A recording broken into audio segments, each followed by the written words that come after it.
नालंदा विहार निर्माण समिती नालंदा बौद्धिशी संस्थेच्या वतीने भीम जन्मोत्सव 2023 निमित्त व्याख्यानासह महिलांच्या विविध सांस्कृतिक कार्यक्रम संपन्न।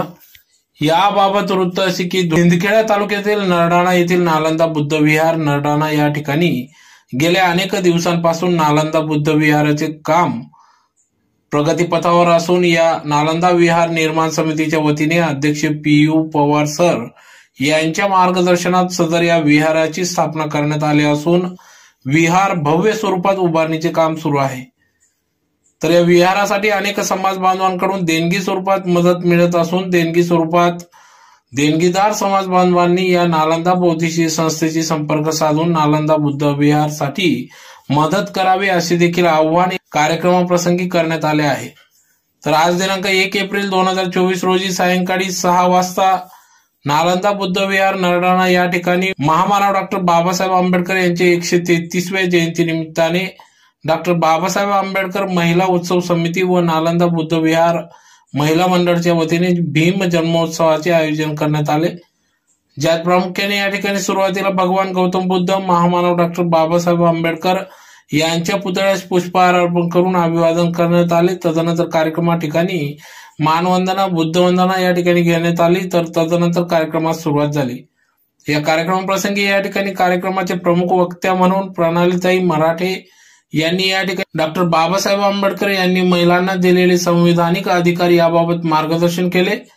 बाबासाहेबांच्या विचार या ठिकाणी मांडले व बाबासाहेबांच्या विचारावर आपण सर्व भीम अनुयायी समाज बांधवांनी लक्ष केंद्रित करून बाबासाहेबांनी दिलेले मूल मंत्राचे या ठिकाणी आचरण करावे असे आवाहन या कार्यक्रम प्रसंगी केले। तर कार्यक्रमाचे अध्यक्ष म्हणून महिला बाल कल्याण सभापती जिल्हा परिषद धुळेचे ज्योतिताई देवीदास पाटील या होत्या। तर प्रमुख अतिथी म्हणून महिला सेल पोलीस अधीक्षक कार्यालय येथील एपीआय मीनाताई तडवी, जिल्हा परिषद सदस्य नरडाणा गट संजीवनीताई शिसोदे, लोकनियुक्त सरपंच मनीषाताई जितेंद्र शिसोदे, माजी पंचायत समिती सदस्य दामिनीताई नितीन चौधरी, युवा उद्योजक सुभाष फाउंडेशनच्या प्राचीताई संदीप वाघ आदी मान्यवर पदाधिकाऱ्यांच्या उपस्थितीत सदर कार्यक्रम पार पडला। तर यावेळेस या ठिकाणी महिलांसाठी विविध सांस्कृतिक स्पर्धा देखील घेण्यात आल्या। सांस्कृतिक कार्यक्रमाचे आयोजन या ठिकाणी करण्यात आले, त्याचबरोबर विविध खेळ उखाणे स्पर्धा असे कार्यक्रम या ठिकाणी पार पडले। तर स्पर्धेत सहभागी झालेले विजयी झालेल्या महिलांना या ठिकाणी पारितोषिक देण्यात आले।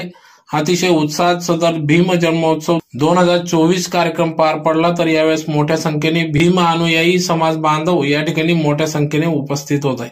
तर कार्यक्रमासाठी महिला उत्सव समितीचे अध्यक्ष ज्योतिताई तमाईचकर, मानसी कडरे, रमाबाई संदनशिव, पद्मना कडरे, वर्षा बैसाने, मोनाताई यशवंत मंगडे, सपना शिरसाट, आम्रपाली शिरसाट, कल्पना वानखेडे, राखीताई सोनवणे, मुख्याध्यापिका सुनंदा प्रभाकर पवार, प्रतिभा आखाडे, निर्मला अरुण आखाडे, वसुधा वसंतराव गवडे, प्रतिभा सुधाकर पवार, नालंदा बौद्धिशी संस्था व नालंदा बुद्ध विहार नरडाणा अध्यक्ष पीयू पवार सर, उपाध्यक्ष वीटी गवडे सर, सचिव श्रीकांत बैसाने, गौतम मंगासे सर, सदस्य यशवंत मंगडे सर, सदस्य प्राध्यापक वाडे सर, प्राध्यापक राजेंद्र डोडरे सर आदी सर्व पदाधिकारी या ठिकाणी उपस्थित होते। तर सर्व नालंदा बौद्धिशी संस्था व नालंदा बुद्ध विहार निर्माण समितीचे पदाधिकारी यांनी या कार्यक्रमासाठी अथक परिश्रम घेतला।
भीमाच्या संसारी जसं टपूर चांदण, भीमाच्या संसारी जसं टपूर चांदण.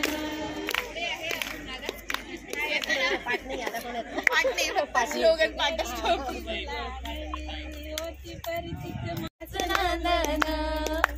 भीमाच्या संसारी जसं टपूर चांदण. तुम्ही काही खाल्लं नाही का? आवाज आहे ना तुम्हाला? यांचा आवाज ऐकू. 1 2 3 जय हिंद. आता एक काम करू, ही सगळी आपली सप्लिकेशन हात वरती केलं की तुम्ही म्हणायचं 1 2 3 जय हिंद. याला म्हणतात तळदाणीकरांचा आवाज. स्वतःसाठी जोरदार एकदा टाळ्या वाजवायचा आहे. आपल्याला खूप असे गेम खेळायचे पण आपली लाईट जी आहे ती चालली गेली आहे. पण हरकत नाही, आपण थोड्या वेळाने गेम घेऊ. आणि खऱ्या अर्थाने बाबासाहेबांनी जी आपल्याला मुभा दिली आहे संविधानामध्ये, याचं सर्वात उत्कृष्ट उदाहरण आज तुम्ही आहात. कारण घरादाराचं भूमीचं स्वयंपाकाचं सगळं टेन्शन विसरून आज तुम्ही मोठं उदाहरण तुम्ही आहात का नाही? मग आता आपण एक काम करूया. बाबासाहेबांचे जे गाणे आहेत ते कोणाकोणाला येतात का कोणाला? मस्तपैकी म्हणता येतील असं. झाडाखाली दत्ताची उमराच्या झाडाखाली दत्ताची सावली, पुरुषोत्तम रावणला जन्म देणारी धन्य ती माऊली. आता कमी नाही लोटाला माझ्या भीमाची पुण्याई, सोन्याची घोटाला. एकट्याच्याच हातात अंगठी सोन्याची, बाकी कोणीच घातली नाही वाटतं. नाही अंगठी बाबासाहेबांनी बोलण्याचा अधिकार दिलाय म्हणून तो वापरत चला. फक्त नवऱ्यासमोर किटी किटी करण्यापेक्षा इथेही बोलत चला.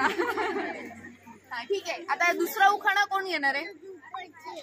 छानपैकी असं या पटकन ज्याला पटापट. हिंदवी स्वराज्याची पताका अभिमानाने डोलते, लक्ष देऊ नये का मी जिजाऊ बोलते. I am Harshali Sunil Randive. I am presenting my thought on the topic what Baba Saheb did for women. Baba Saheb has the strong belief that woman is an important part of society.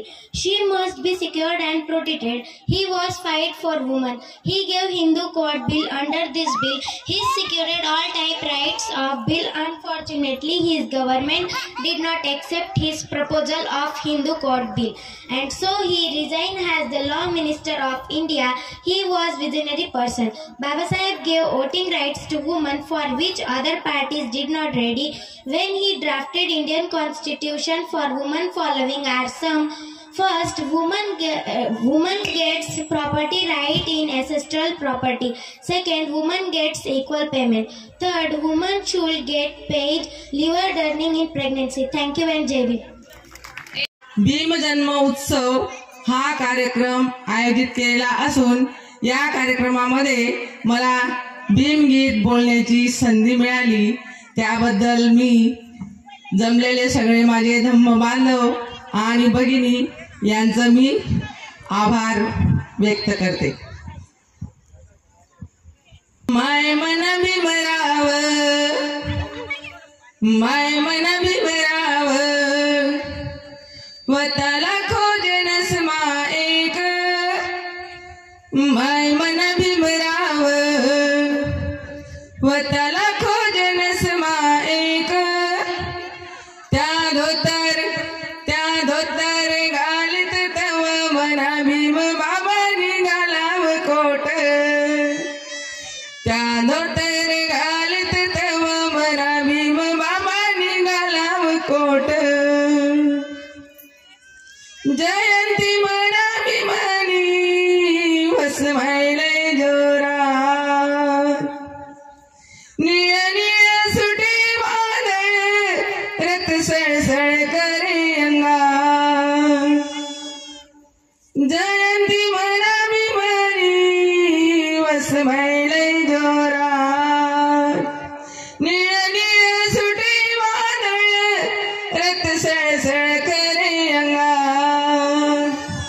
माय मन भीमानी, माय मन भीमानी, थै समान मामनी वाट. माय मन भीमानी, थै समान मामनी वाट.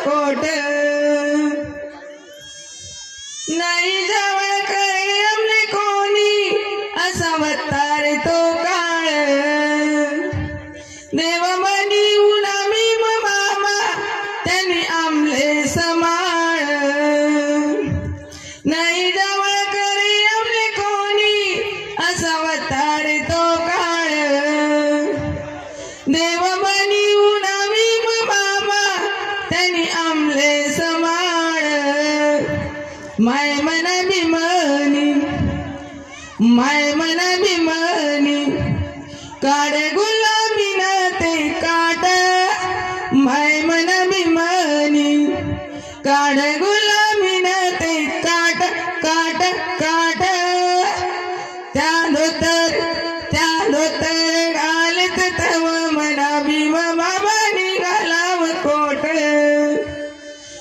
त्या धोतर घालत तव मना भीम बाबा निघालाव कोट कोयमरी दिनी सोनानी त्यानं नाही सेरे माप सारा जग मनाव गाजस असा अवतार तो बाप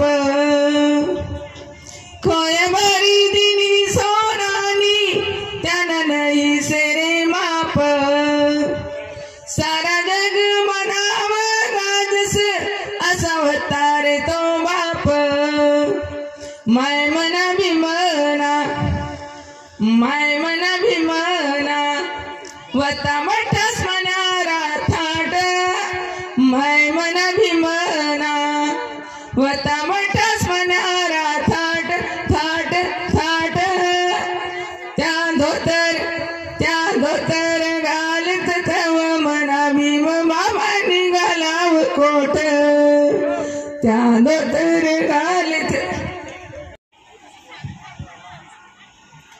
गुळाचं नाव मग कशाला मी घेऊ पोराचं नाव मग कशाला मी घेऊ पोराचं नाव माझ्या नशिबानं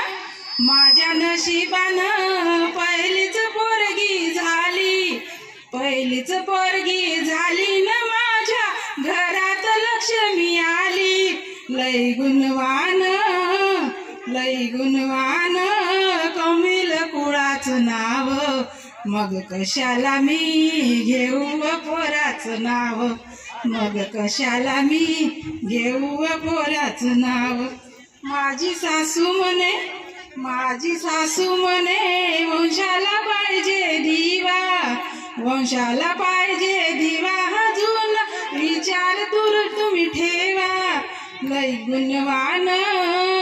लय गुणवान कमिल सासर माहेरचं नाव मग कशाला मी घेऊ पोराचं नाव मग कशाला मी घेऊ पोराचं नाव लेक शिकेल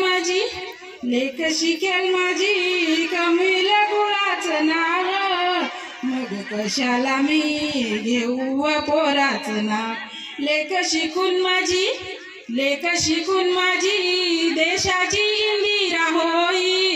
देशाची इंदिरा होईल आणि राष्ट्राची प्रतिभा होईल लाथा पोरांच्या नाही मी खाणार राव मग कशाला मी घेऊ पोराचं नाव मग कशाला मी घेऊ पोराचं नाव धन्यवाद अशा कार्यक्रमात जो टाळ्या वाजत नाही त्याला कंजूस म्हणतात म्हणून दिलदार होण्याचे मानकरी जोरदार टाळ्या होऊन देत जा 5 6 7 हा ठीक आहे 6 बाहेर राहू द्या तुम्ही नंबर हुशार आहेत तुम्ही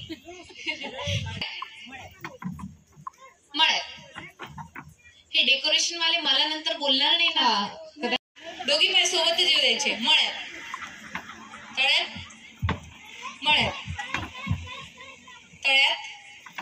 तळ्यात सांभाळून असं पण पाय हल्लं चालणार नाही हा ठीक आहे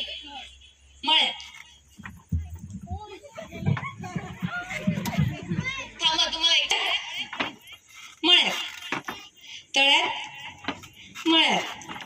मळ्यात आउट दोघी जण आउट ठीक आहे सरकार इकडे आता मला मध्ये येऊ द्या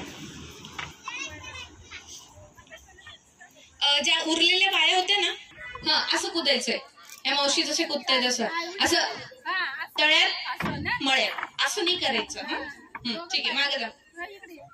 तळ्यात म्हटले पुढं. हा थांबा ना मावशी, जिंकायची एवढी घाई आहे. तळ्यात, मळ्यात, तळ्यात. शेवटच्या मावशी जरा लवकर करा. मळ्यात, तळ्यात, मळ्यात, मळ्यात. Out out. 1 2 3 4. चला. सर्वांना अन्न मिळालं पाहिजे अशा सुराज्याची अपेक्षा ठेवणारे संत रविदास. पाथर पूजे तो हरी मिले, मैं तो पूजू पहाड. अगं म्हणजे दगडाची जर पूजा केली आणि देव मिळत असेल तर मी तर मोठ्या डोंगराचीच पूजा करेन असं म्हणणारे संत कबीर. तुका म्हणे मूढ जना देही देव का पाहेना. देहामध्येच म्हणजे माणसामध्येच देव पहावा असं म्हणणारे संत तुकाराम महाराज. महाराष्ट्रामध्ये 2 छत्रपती घडविणाऱ्या राजमाता जिजाऊ, 18 पगड जातीच्या मावळ्यांना शस्त्र हाती देऊन स्वराज्याची निर्मिती करणारे छत्रपती शिवराय, स्वराज्यासाठी आपल्या प्राणाचं बलिदान देणारे संभाजी महाराज, 28 वर्ष सक्षमपणे आपलं राज्य चालविणाऱ्या राजमाता अहिल्याराणी होळकर, शत्रूला सळो की पळो करून सोडणाऱ्या राणी ताराराणी.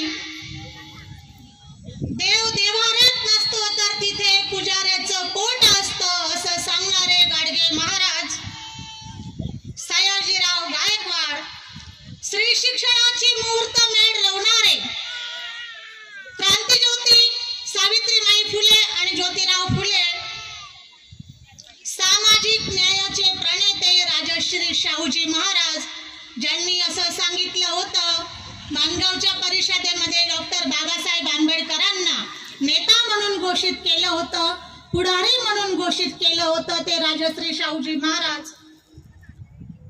जननायक बिरसा मुंडा, लोकशाहीर अण्णाभाऊ साठे, संत सेवालाल महाराज, संत सेना महाराज, माता रमाई. आणि आज या ठिकाणी माझ्यासोबत विचार मंचावर या ज्या सर्व काही महिला बसलेल्या आहेत, हा जो अधिकार दिलेला आहे त्याचसोबत तुम्ही सुद्धा इथे उपस्थित आहात. हा अधिकार देणारे, अभिव्यक्ती स्वातंत्र्य देणारे, राज्यघटनेच्या माध्यमातून महिलांना सक्षम करणारे विश्वरत्न डॉक्टर बाबासाहेब आंबेडकर. त्याचबरोबर सामाजिक क्रांतीसाठी ज्या ज्या महामानवांनी आपल्या आयुष्य प्राणाला लावलं त्या सर्व महामानवांना आणि महानायकांना प्रथमतः मी अभिवादन करते. माझा जो विषय आहे डॉक्टर बाबासाहेब आणि त्यांच्या महिलांसाठीचे योगदान. सर्वात प्रथम मी या ठिकाणी विचारमंचावर उपस्थित सर्व मान्यवर, या कार्यक्रमाचे आयोजक, महिला मंडळ आणि माझ्या समोर जमलेल्या सर्व उपस्थित मान्यवर सर्व महिला भगिनी, तर आपण जर पाहिलं मला जो विषय दिलेला आहे की डॉक्टर बाबासाहेबांनी महिलांना जे काही अधिकार दिलेले आहेत त्याच्यामुळे महिला सक्षम झालेल्या आपल्याला आज दिसून येत आहे. पण त्यापूर्वीचा जर आपण काळ बघितला, स्वातंत्र्याच्या पूर्वीचा किंवा प्राचीन काळामध्ये, संविधानानं आज प्रत्येक क्षेत्रामध्ये महिला पुढे आहेत.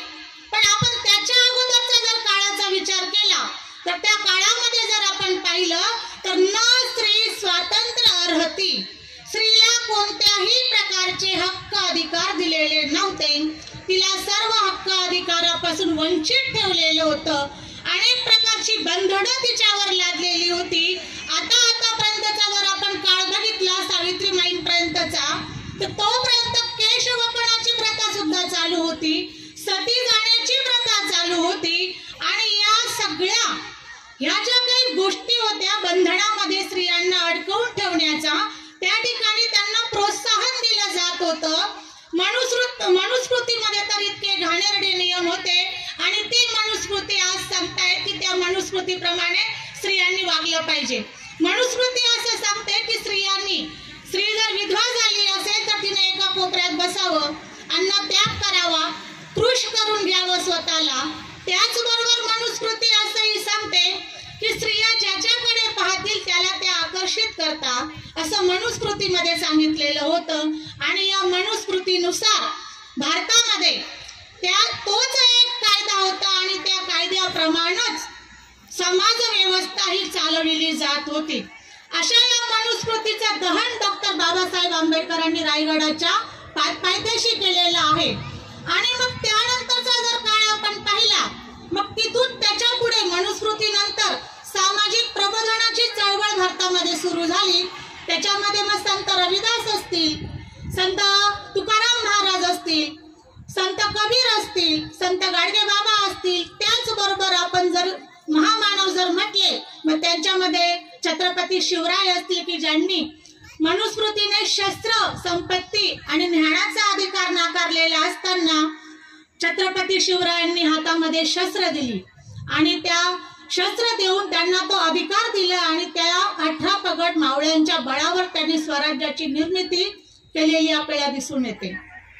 संत तुकारामांनी सुद्धा प्रबोधन केलं, अभंगातून प्रबोधन केलं आणि शेवटपर्यंत ते प्रबोधन करीत राहिले आणि त्यांच्या प्रबोधनाचा परिणाम समाजावर झाला. पण त्यांचे जर आपण अभंग जर पाहिले तर अतिशय क्रांतिकारी अभंग आहेत आणि त्यांनाही शेवटी मृत्यूला सामोरं जावं लागलं. आपल्याला सांगतात की सदैव वैकुंठात गेले, त्यांनाच घ्यायला कस काय विमान आलं, मला प्रश्न पडतो, इतरांना घ्यायला का आलं नाही, हा पण प्रश्न आपल्या मनात निर्माण झाला पाहिजे. गायकवाड असतील आणि त्याचबरोबर स्त्री शिक्षणाची मुहूर्त मेढ रोवणारे क्रांतीज्योती सावित्रीबाई फुले आणि ज्योतिराव फुले यांचं कार्य मग आपल्या समोर आहे. आणि या सर्वांचा प्रबोधनाचा परिणाम पुढे झाला आणि त्याच विचारांच्या पायावर डॉक्टर बाबासाहेब आंबेडकर यांनी राज्यघटनेची इमारत उभी केली. आणि या राज्यघटनेच्या माध्यमातून डॉक्टर बाबासाहेब आंबेडकरांनी महिलांना फार मोठे अधिकार दिलेले आहेत. आज जर आपण पाहिलं प्रत्येक क्षेत्रामध्ये स्त्री आघाडीवर आहे, परंतु राज्यघटनेमध्ये काय सांगितलेले आहे आणि कोणाच्या माध्यमातून आपल्याला हे मिळालेलं आहे हे आजच्या शिकलेल्या महिलांना सुद्धा माहीत नाही. मला तर असं वाटतं, मी माझ्या भिडेवाडा बोलला या कवितेत लिहिलेलं आहे की आजच्या सावित्रीच्या लेखी कृतज्ञ झालेले आहेत. त्यांना सावित्रीबाईंचा विसर पडलेला आहे, त्यांना बाबासाहेबांचा विसर पडलेला आहे, जिजाऊंचा विसर पडलेला आहे. ते आपलेच विश्वात रममाण आहेत. कारण काय की ज्याला सोसावं लागतं त्यालाच ती जाणीव असते. परंतु आजच्या जर महिला पाहिल्या तर आपल्याला सगळे आयतं मिळालेलं आहे आणि जर आयतं मिळालं, कष्ट न करता मिळालं, त्याची किंमत राहत नाही. म्हणून महिला या कुठेतरी या सर्व ज्या आपल्या महामानवांनी आपल्यासाठी जे काही केलेलं आहे त्याला कुठेतरी विसरलेल्या दिसून येतात. डॉक्टर बाबासाहेब आंबेडकर असं म्हणतात, मला या ठिकाणी कौतुक करावंसं वाटतं की बऱ्याच मोठ्या प्रमाणामध्ये महिला सहभागी आहेत, म्हणून त्यांचं मी प्रथमतः अभिनंदन करते. कारण बाबासाहेब असं म्हणतात, कोणत्याही चळवळीचं यश अपयश हे त्या चळवळीमध्ये स्त्रिया किती प्रमाणात सहभागी आहेत याच्यावर अवलंबून असतं. आणि म्हणून मी या ठिकाणी सर्वांचं अभिनंदन करते की महिला मोठ्या प्रमाणात या ठिकाणी सहभागी झालेल्या आहेत. डॉक्टर बाबासाहेब आंबेडकरांच्या सभेंना ज्या वेळेस ते सभा घेत त्या सभाच्या वेळी सभेच्या ठिकाणी मोठ्या प्रमाणात हजारोंच्या संख्येमध्ये महिला सहभागी असत आणि डॉक्टर बाबासाहेब आंबेडकर त्यांच्या कार्यकर्त्यांना आधीच सूचना द्यायचे की तुम्हाला कार्यक्रमाला जर यायचं असेल तर सोबत पत्नीला आणलं पाहिजे, आपल्या घरातील प्रत्येक स्त्रीला सभेला घेऊन यायचं आहे, अशा सूचना आधीच दिलेल्या असायच्या. आज जर आपण सामाजिक बऱ्याच ठिकाणी कार्यक्रम पाहतो त्या ठिकाणी महिलांचं प्रमाण अतिशय नगण्य दिसून येतं आणि म्हणूनच काही वेळेस आपल्याला खेद वाटतो की बाबासाहेबांनी जी चळवळ चालवली महिलांच्या बाबतीमध्ये सुद्धा ती चळवळ आपण पुढे नेली पाहिजे आणि सामाजिक कार्यामध्ये महिलांनी सुद्धा सहभाग घेतला पाहिजे. 11 नोव्हेंबर 1932 ला स्वतंत्र मजूर पक्षातर्फे मुंबई येथे प्रांत विधी मंडळामध्ये संतती नियमनाचं अशासकीय विधेयक मांडलं गेलं आणि हे जे संतती नियमनाचं विधेयक होतं त्या विधेयकाला सनातन्यांनी विरोध केला आणि ते फेटाळण्यात आलं. परंतु पुढे देखील बाबासाहेबांनी संतती नियमनाचा पुरस्कार केलेला आपल्याला दिसून येतो आणि ते असं म्हणतात की स्त्रियांना बघा त्या काळामध्ये म्हणजे आजच्या 50-60 वर्षापूर्वी असं सांगणं फार मोठं धाडसाचं काम होतं की स्त्रियांना गर्भधारणा टाळण्याची मुभा असली पाहिजे, की स्त्रीने मूल जन्माला घालावं की नाही हे तिच्या इच्छेवर अवलंबून असलं पाहिजे. आजही आपण जर पाहिलं तर याच्यामध्ये महिलांना कितपत प्रमाणात सहभागी करून घेता येतं किंवा करून घेतलं जातं याच्या बाबतीत पण आपल्याला विचार करावा लागेल. स्त्रियांच्या आरोग्याच्या दृष्टीने सुरक्षित असली पाहिजे असंही मत ते त्यावेळेस मांडतात. आणि याच्यामधून या दोनच वाक्यांमधून की स्त्रियांना मूल जन्माला घालण्याचं स्वातंत्र्य असलं पाहिजे आणि तिला जी साधनं पुरवली जातील संतती नियमनाची तर ती सुरक्षित असली पाहिजे. याच्यातून बाबासाहेबांचा जो स्त्रियांच्या प्रति सन्मान आहे तो आपल्याला दिसून येतो. बाबासाहेब असं म्हणतात की स्त्रियांच्या विकासाचा कार्यक्रम हा राष्ट्रीय विकासाचा कार्यक्रम असला पाहिजे. कारण आपण पहिलीच प्रस्तावना आहे संविधानामध्ये आम्ही भारताचे लोक याच्यामध्ये 50% महिलांचा सहभाग असतो किंवा 50% महिलांची संख्या म्हणजे महिलांची लोकसंख्या आपल्या देशामध्ये आहे. आणि या 50% असलेल्या समूहाचा जर सर्वच दृष्टीने सामाजिक असेल, धार्मिक असेल, आर्थिक असेल, शैक्षणिक असेल या सर्व बाजूने जर विकास झाला तरच राष्ट्राचा विकास होऊ शकतो असं बाबासाहेब म्हणत. अजून एक आहे बाबासाहेबांचं वाक्य की स्त्रीला जोडीदार निवडण्याचा हक्क असला पाहिजे. आपण नुकतंच मागचं प्रकरण पाहिलं वैजापूर घटना. मुलीने प्रेमविवाह केला म्हणून आईने आणि तिच्या भावाने तिचं शीर जे आहे ते धडा वेगळं करून ते शीर हातात घेऊन तो भाऊ अक्षरशः त्या गावामध्ये फिरला. म्हणजे आजही जर आपण मानसिकता पाहिली की आंतरजातीय विवाह केल्यानंतर महाराष्ट्र जरी पुरोगामी समजला जातो तरी पण महाराष्ट्रामध्ये आजही ऑनर किलिंगचं प्रमाण मोठ्या प्रमाणात आहे. सैराट जो पिक्चर आहे त्याच्यामध्ये तेच दाखवलेलं होतं की जातीय मानसिकता, जातीयवाद अजून सुद्धा मोठ्या प्रमाणावर काम करीत आहे. आपण म्हणतो जातीयवाद हा राहिलेला नाही परंतु तो अदृश्य स्वरूपात कोणत्या तरी रूपात आपल्याला या ज्या काही घटना घडतात त्याच्यावरून आपल्याला दिसून येतो. डॉक्टर बाबासाहेब स्त्रीला जोडीदार निवडण्याचं स्वातंत्र्य देण्याच्या पक्षामध्ये होते किंवा त्या विचारांचे होते. त्याचबरोबर ते असं म्हणतात की पत्नी ही पतीची मैत्रीण असली पाहिजे. मी या ठिकाणी प्रश्न विचारू शकते की किती जण आपले जे पुरुष आहेत ते आपल्या पत्नीला मैत्रिणीप्रमाणे वागवतात. मला तरी वाटतं की याचं उत्तर अतिशय म्हणजे नकारात्मक स्थितीमध्ये येऊ शकतं. त्याबद्दल इतकं अभ्यासपूर्ण भाषण केलं की आम्हाला बोलायला काही शिल्लकच ठेवलं नाही. पण मी आज इथं उभी आहे, ज्यांच्यामुळे उभी आहे त्यांच्याबद्दल बोलावंच लागेल. सर्वप्रथम भारतीय संविधानाचे शिल्पकार बाबासाहेब आंबेडकर ज्यांनी महिलांना आणि सर्वांना समानतेचा हक्क दिला. आचार विचार संचार धर्मपाळा पेहराव सर्व अधिकार संविधानात दिले त्या बाबासाहेबांना मी नतमस्तक होते. आणि आम्हा स्त्रियांच्या उद्धारासाठी ज्या ज्या महामानवांनी संत श्रेष्ठींनी कार्य केलं त्या सर्वांना मी नतमस्तक होते. खरं म्हणजे माझ्या आयुष्यात बाबा या नावाचा खूप प्रभाव आहे.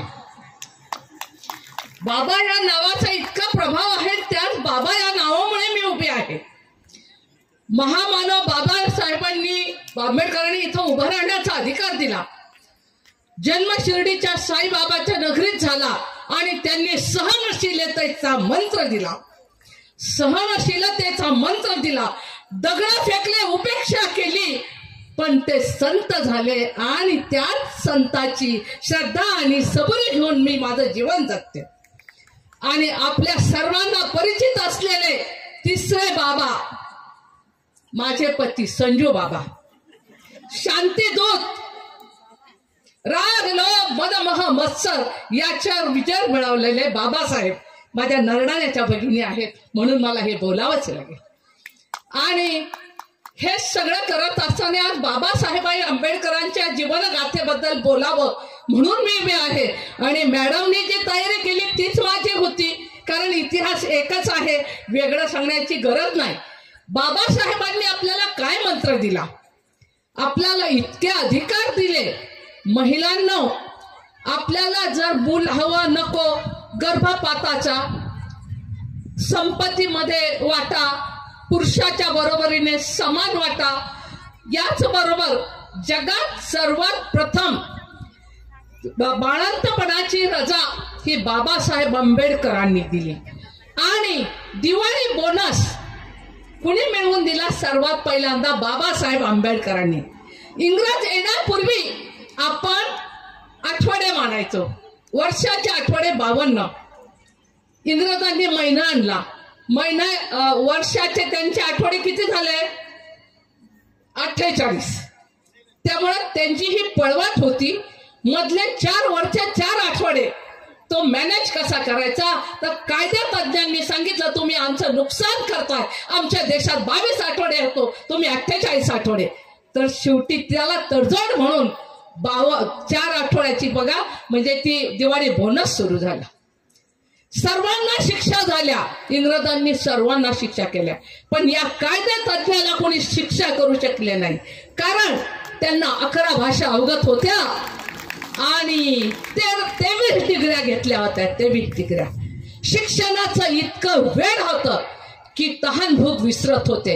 लंडन मध्ये एका वाचनालयामध्ये पावाचा तुकडा खाऊन वाचत होते. तिथं नियम होता की खायचं नाही. त्या लायब्ररीयन जो वाचनालयाचा मालक तो म्हणे, तुम्हाला शिक्षा करावी लागेल कारण तुम्ही पावाचे तुकडे खाताय. ते म्हणे, माझी शिक्षा मला मान्य आहे, मी खाणार नाही, मी उपाशी राहीन, पण तुमचं पुस्तक माझ्यापासून काढू नका, भले मी उपाशी राहण्याची मला शिक्षा द्या. पण तो वाचनालयाचा मालक कुठंतरी हृदय द्रवलं, तुम्हाला शिक्षा ही की उद्यापासून माझ्या बरोबर जेवण करायचं. दुसरी कथा माहीतच आहे. त्यांचा घरातला नोकर रात्री 2 वाजता गेला सांगून, सकाळी आला तरी बाबासाहेब पुस्तक वाचतच होते. अशा एक ना अनेक कथा या महामानवाच्या आहेत. त्यांनी आपल्याला मंत्र दिलाय, वाचाल तर वाचाल, वाचाल तर टिकाल, वाचाल तर शिकाल, असे कितीतरी मंत्र आहेत. शिक्षण हे वाघिणीचं दूध आहे, जो ते पिईल ते डरकाळी फोडल्याशिवाय राहणार नाही. आणि डरकाळी कुठली? अशी तशी नाही, रस्त्यावरची डरकाळी नाही, तर ही क्रांतीची डरकाळी. या डरकाळ्यातून देश घडला पाहिजे, देशाची क्रांती घडली पाहिजे.